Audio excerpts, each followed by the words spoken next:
Good evening friends, কেমন আছো তোমরা? আশা করি ভালো আছো। আমিও কিন্তু অনেক ভালো আছি, সুস্থ আছি।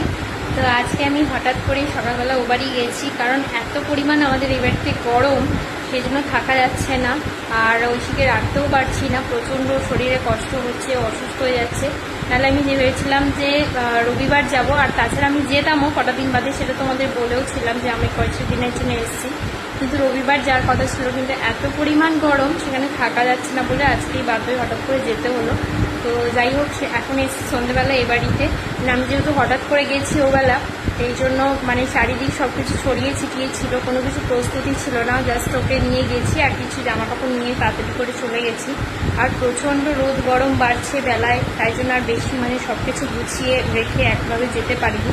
সন্ধ্যেবেলা ওই জন্য তোমাদের দাদার সাথে আবার এই বাড়িতে এলাম, সব কিছু গুছিয়ে, মানে কাটা কাপড় ছিল সেগুলো তুলে গুছিয়ে, আরও কিছু জিনিসপত্র ছিল সেগুলো নিয়ে যাব, সেই জন্যই এসেছি। তো আবার বেশ কিছু দিনের জন্য ও বাড়িতেই থাকবো, কারণ প্রচণ্ড গরম বাড়ছে। তো সেই জন্যই আর কি যাওয়া। তো তোমরা সবাই প্রে করো যাতে ঐশী ভালো থাকে, আমরা সবাই সুস্থ থাকি, এবং তোমরাও যাতে খুব ভালো থাকো, সুস্থ থাকো, সাবধানে থেকো। প্রচুর গরম পড়েছে, এটুকুই বলবো। তো চলো, আজকের মতো সবাইকে টাটা। সবাই ভালো থেকো, সুস্থ থেকো। নেক্সট ভিডিও নিয়ে আবার তাড়াতাড়ি আসছি।